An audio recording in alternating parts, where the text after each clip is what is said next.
Hello YouTube and welcome to Heathen Hacks. So as I have promised on my Ryzen 9 3900X Workstation build log, which was posted last July 29, click right here to check it out by the way, I would provide some benchmarking results and do some light overclocking tests a few weeks after that. So here it is. Today we're going to do some unscientific tests on this rig.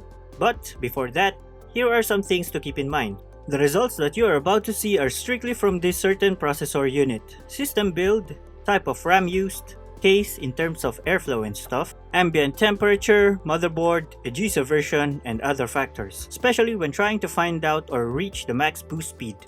Because it has been known that Ryzen CPUs favor lower temps to get higher boosts. So, results may vary from system to system, and Gamers Nexus actually made an in-depth video about it. Click here to check it out.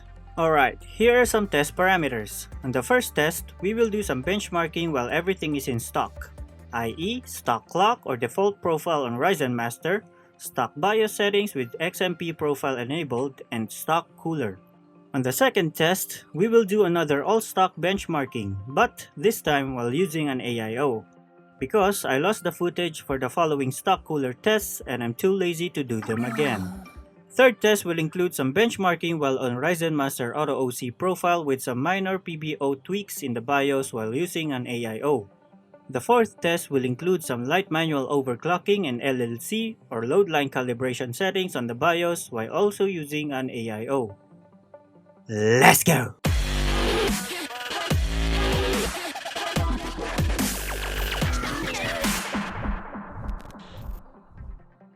So let's start with CPU-Z. But before that, let's check the current settings on Ryzen Master first. There it is, it's set to default profile.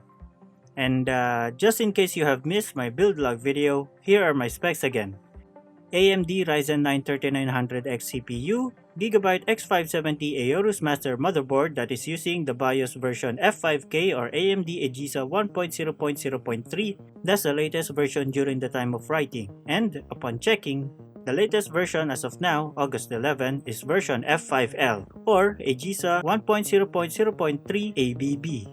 And I'm also using 4 sticks of 8GB 3200MHz CL16 Corsair Vengeance RGB Pro RAM. Alright, let's start. For the multi-threaded and single-core test, we got a score of 7398.3 and 499.2 with a 4024.6 minimum, 4374.6 maximum, and an average of 4193.1 MHz. CPU temperature is 48.3 minimum, 70.3 maximum, and an average of 51.5 degrees Celsius. Ambient temperature during the test is 32.3 degrees Celsius. For the next test, we will use AIDA64. We will only check the CPU and run it for about 10 minutes. On AIDA64, we got 3949.6 minimum, 4174.6 maximum, and 4005.9 MHz average. Minimum CPU temperature of 49.1, maximum of 70, and an average of 68.9 degrees Celsius. Ambient temperature during the test is 32.8 degrees Celsius. For the compression and decompression tests, we will use 7-zip and the project folder of my previous video, which contains various files and formats and a few folders. It's about 5.46 gigabytes in size. At first, this was around 48.7 gigabytes. I just deleted most of the raw videos to make the compression time shorter. It takes about 13 to 15 minutes before. Okay, let's start the compression test. Compression level Ultra, LZMA2, 64MB, 64MB. Solid block size is set to solid, and of course, number of threads is 24. And start!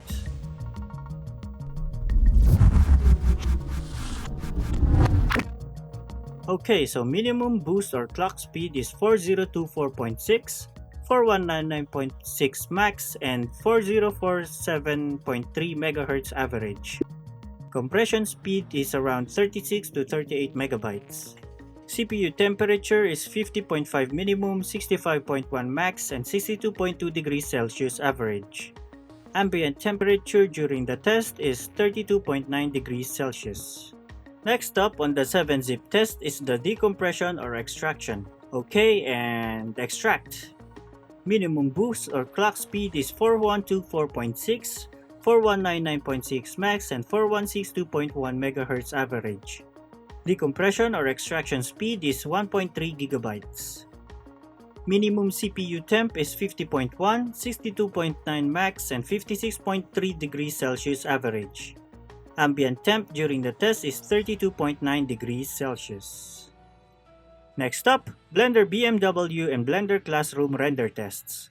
I think these two tests are the highest in terms of max CPU temperature record. Okay, so for the first Blender test, we got a minimum of 3974.6, 4349.6 maximum, and 4001.2 MHz average. Minimum CPU temperature is 49.9, 82.5 max, and 77.9 degrees Celsius for average. Ambient temp during the test is 32.9 degrees Celsius. On the second Blender test, we got a minimum of 3974.6, 4349.6 max, and 3985.0 MHz average. Minimum CPU temp is 49.9, 84.5 max, and 81.7 degrees Celsius average. Ambient temp during the test is 33.2 degrees Celsius. For Cinebench R15 test, we got a minimum of 4149.6, 4374.6 max, and 4200.1 MHz average for the single core test, with a CPU temp of 49.6 minimum, 73.9 max, and 67.8 degrees Celsius average, and 33.2 degrees Celsius ambient temperature, and a minimum of 3974.6, 4199.6 max, and 4055.9 MHz average for the multi-threaded run, with a CPU temp of 50.1 minimum, 60.9 max, and 59.5 degrees Celsius average with an ambient temp of 33.2 degrees Celsius. And last but not the least, for Cinebench R20, a minimum of 4149.6, 4349.6 max, and 4194.0 average for the single core run, with a minimum CPU temp of 50.3, 61.6 max, and 59.9 average, and ambient temp of 32.9 degrees Celsius.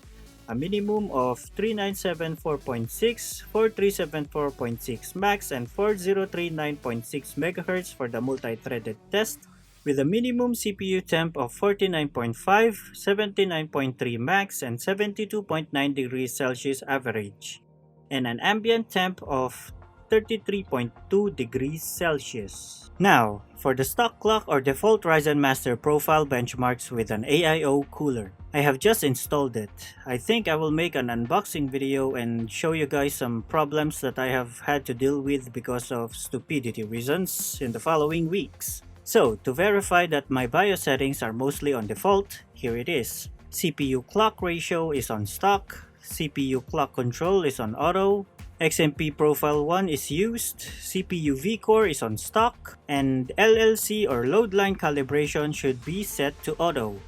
And Infinity Fabric is of course 1600 MHz. CPU frequency is set to 0 and CPU voltage is 0 on the manual overclocking. For the ambient temperatures, I will be using the temp probe that I have added to the Corsair Commander Pro. It's located at the front of the case near the intake fans. There it is, and this one is located at the top of the case near the radiators. Okay, let's open up Task Manager to check our clocks, and there it is. 3.80 GHz base and ranging from 3.6 to 3.8 GHz on speed. Now, let's open up Ryzen Master just to confirm that we have the right settings. There it is, default. And let's click on apply and test because why not?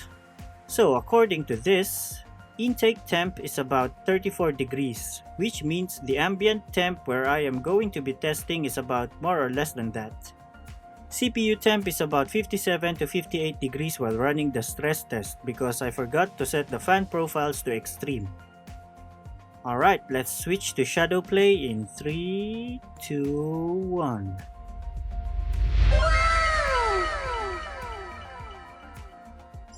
You know what? Let's just look at the results. It's basically just the same tests anyway. Here's the spreadsheet. Let's take a look at stock clock plus AIO. Okay, let's copy paste this in here. So, by taking a look at this one and comparing the two of them, the average temperature on the stock cooler is higher than the average temp on the AIO. Max temp in the stock cooler is also higher, and the boost or clock speed on the AIO is higher compared to the one using the stock cooler. Average is higher, max boost and minimum is higher as well. That just confirmed that lower temps produce better boosts. Taking a look at the scores though, the one with the stock cooler scored better than the one with the AIO. I'm not sure why, but maybe I made a mistake on the BIOS, but I don't have a way to confirm that as of now. 7-zip compression and decompression seems about just the same though. Now, for Auto OC and minor PBO settings, let's set it up on Ryzen Master first before going into the BIOS. Okay, open Ryzen Master, click on Auto Overclocking Profile, then Apply and Test. So, the things that we are going to change in the BIOS are the following.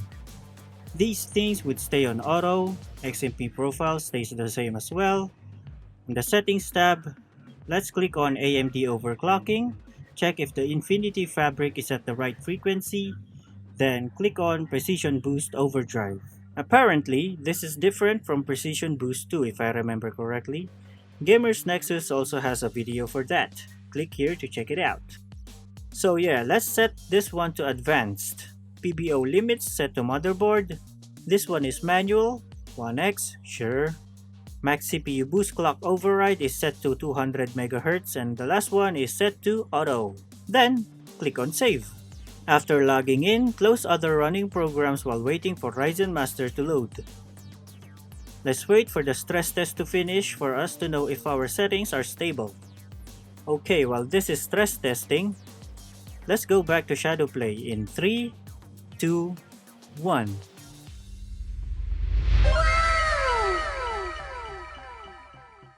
And there you go, test successful. Now, let's go back to the spreadsheet. On CPU-Z, we got 4150.2 minimum, maximum of 4200.2, and average of 4175.2 MHz. Ambient temp is 32 degrees Celsius, with a minimum CPU temperature of 40.1, maximum of 57.3 and an average of 51.8 degrees Celsius. Okay, let's compare this to the stock cooler again. So, a score of 508 versus 499.2 on the stock clock and stock cooler on the single core test. It's higher but multi-threaded score is lower. 6657 for the AIO and 7398.3 for the stock cooler. Confusing, isn't it? And Cinebench R15 scores are lower on the Auto OC as well. 186 versus 185 on the Auto OC for the single core and 2684 versus 2444 on the multi-threaded test.